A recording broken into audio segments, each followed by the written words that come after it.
We're sitting all over on the tailgate, 10 legs swinging by Joe. I think we just might be boyfriend thinking. We want to welcome you to the Super Bowl. You just brought a couple of our friends who are excited to hear from you, and also talk a little bit about the national anthem and also what you have going on. So why don't we begin with a question? I think we have Kevin Frazier from Entertainment Tonight. Hey everybody, how are you? Hey Luke, how are you? Good. Kind of a two-part question, but number one, it's been a while since Amanda sung the national anthem. After Gaga's drop the mic performance last year, did you ask her for any advice? And did you talk to Ed? Do you have a rooting interest in this game? Are you going to be able to unattach your... Yeah, I texted Gaga. No, I didn't, but I didn't realize that it had been such a while before, a guy or, there had been a man singing the national anthem until you find out that you're doing it, and then they start running all the stories about it. But, I think she did an amazing job last year, and through this process, I've kind of gone back through the years and watched how people approached the anthem, and just tried to figure out in my mind how I wanted to approach it. And I think it's just about, last year she put her stamp on it, which was amazing. And it's a big moment for me, and I'm excited to get out there and hopefully put my stamp on it. And as far as who I'm rooting for, I have to let it be known that in most years I can kind of be pretty neutral on who's going to win the Super Bowl, and then you're always going to get some flack from your fans,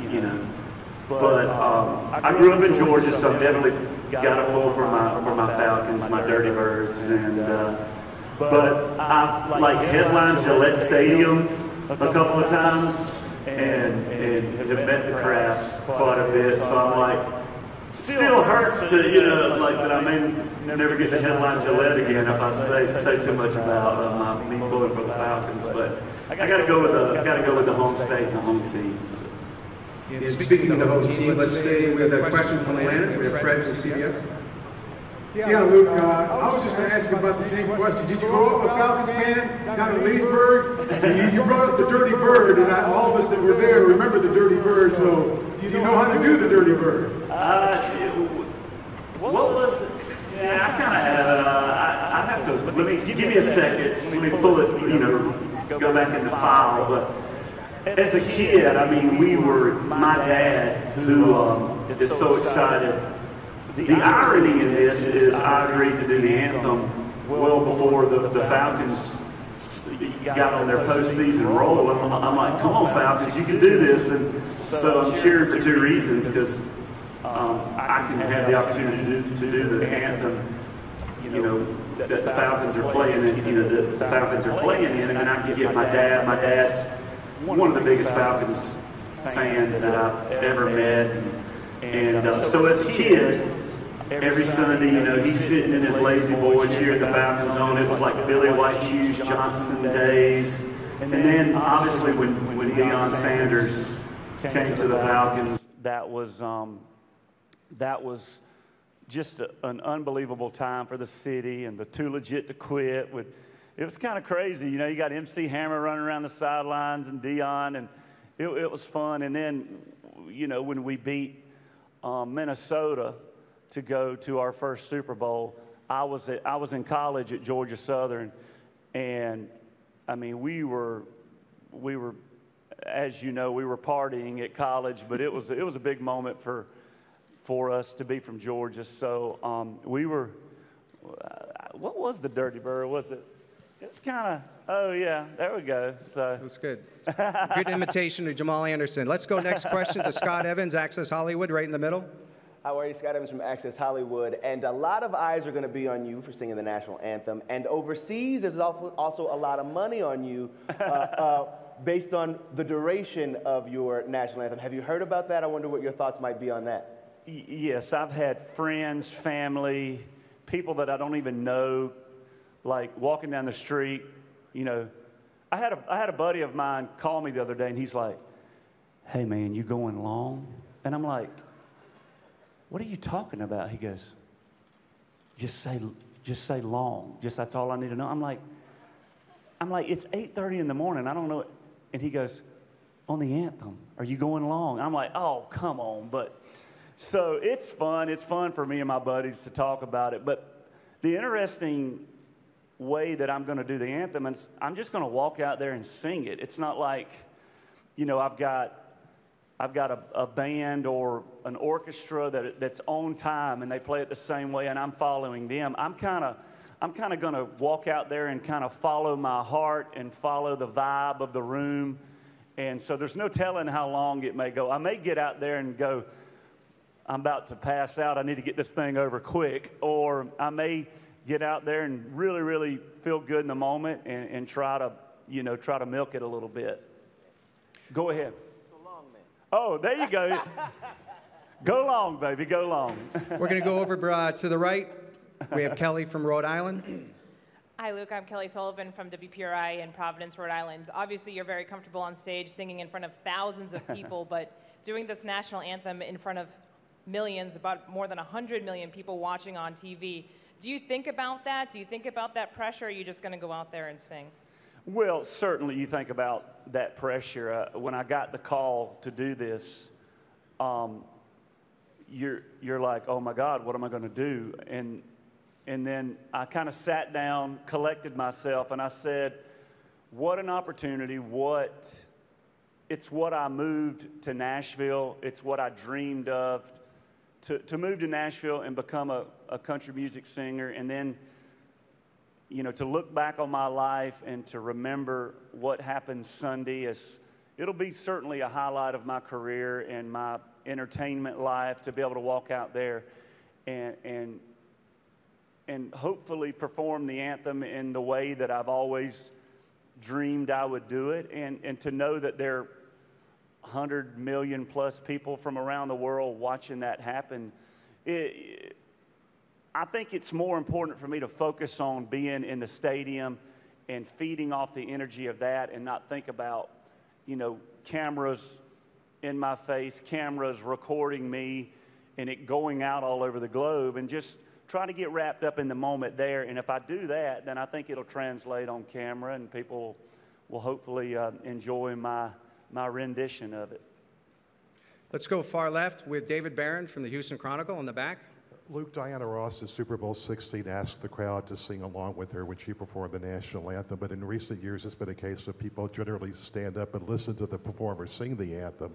Would you like the crowd to sing along with you as you perform?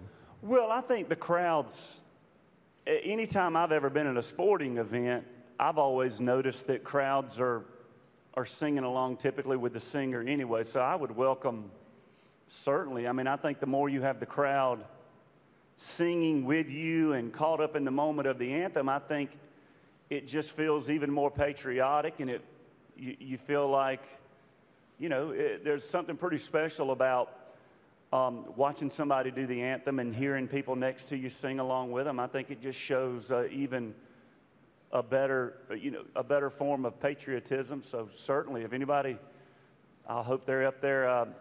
I hope they're up there singing louder than me, and I'll certainly enjoy hearing the crowd sing back to me. Okay, next up we have a question from Boston.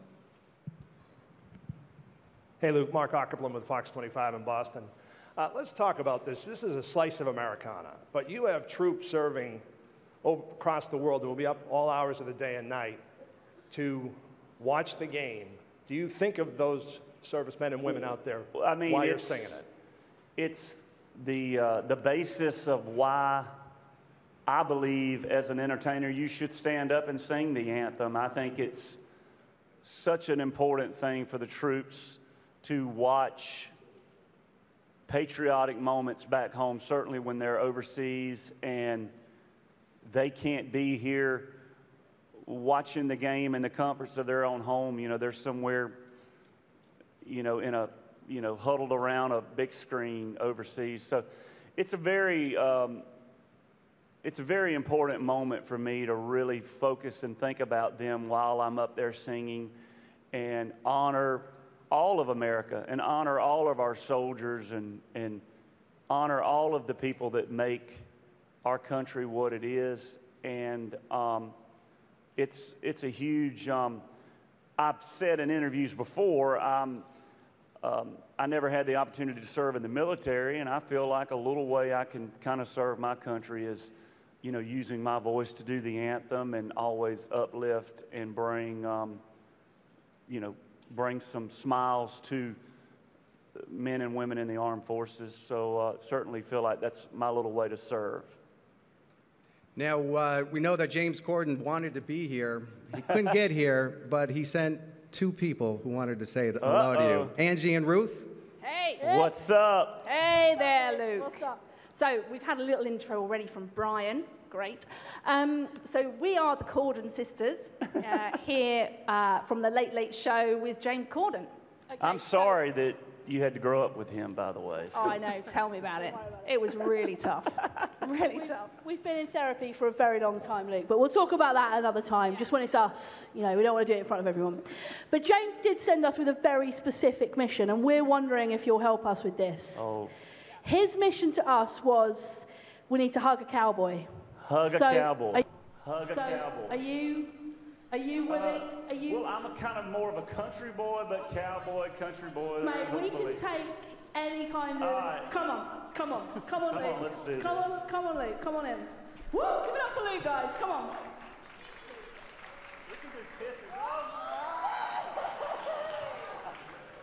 Luke, man, we love Luke. Look at you. You make a great match, actually. This is new. Hey, listen, mate. We are big up cheering you. Big up cheering you. We love you, James. We love you, James. Thanks, Luke. Appreciate that, mate. Thanks, Luke. We'll go to Miriam from E, right in the center. Hi, Luke. I'm Miriam Issa with E. What non-country music artist would you love to see take a crack into country music? And also, what did you think of Lady Gaga's forays into country-style music in her last album, Joanne? You know, I welcome any huge pop star or rock star to you know, that happens a lot of times in obviously in Nashville, where you know, Steven Tyler's been in Nashville recording some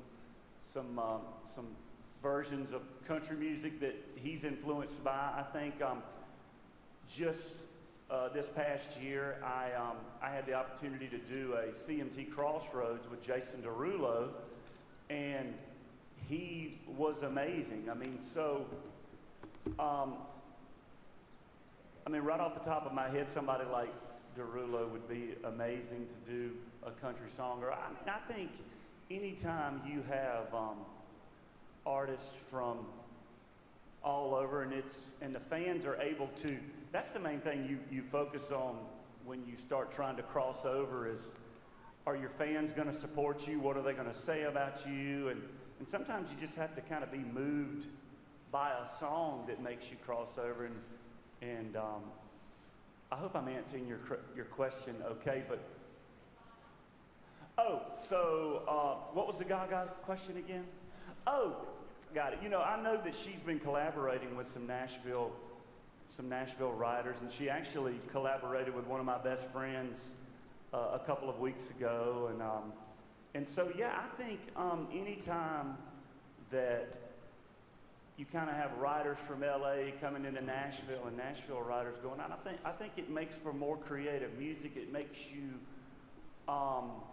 branch out. I mean, in Nashville, you can start kind of writing yourself to where you're almost kind of sounding the same with some of your styles. So when you add other people in there to help you with your creativeness, you know, it'll add something hopefully to your music. And so I've certainly enjoyed hearing Gaga do some stuff that, you know, that isn't quite what she did when she first came out, but, you know, it's always refreshing to hear her kind of just sitting there with a piano, and at times they do sound pretty country. Okay, we have time for one more question. We'll go right here in the middle from Boston. Hi, Luke. Susan Trent from NBC Boston. How are you? I'm good, thank you. When you were at Gillette a bit ago, you did a whole Free Brady thing, and I'm fearing that my friends back in Boston are going to be a little disappointed that you're a Falcons fan, even though it's your hometown. Can you reassure them? Will you cheer for Brady a little bit? have a little bit of heart for the Patriots? There's so many country fans. There's so many Luke Bryan fans there. Well, and like I said, this is where I got to be careful because the Boston area and I mean everything about my memories of playing in Boston and Gillette have been amazing. And yeah, that was a fun. I think when I played Gillette, it was right when I think the suspension had kind of went down, and it was just fun to stand up there in the heart of Patriots country and get everybody shouting "Free Brady." And you know, at the end of the day, I'm a huge anytime. I'm obviously a huge sports fan, and they're a dynasty. You know, they are a modern day football dynasty, and so there's always a ton of respect to go along with that. When you think about just even when I go play Gillette Stadium, how the people that run the Patriots have treated me like I was at home in one of theirs, and it flows down from obviously Mr. Kraft to, you know, all the people that I've met with the organization. So, like I said, if the Falcons weren't in this thing, I mean, I would certainly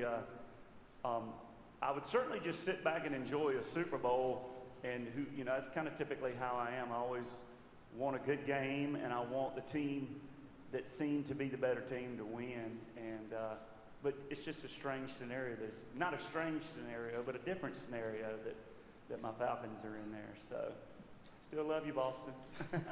That's a great way to close. Luke, we do want to thank you again for joining us here in Houston, and it's my honor to present to you an official game ball.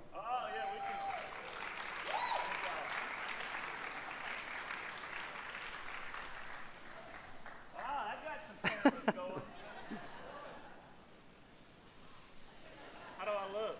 That's not bad. You look like Tom Brady. Very nice.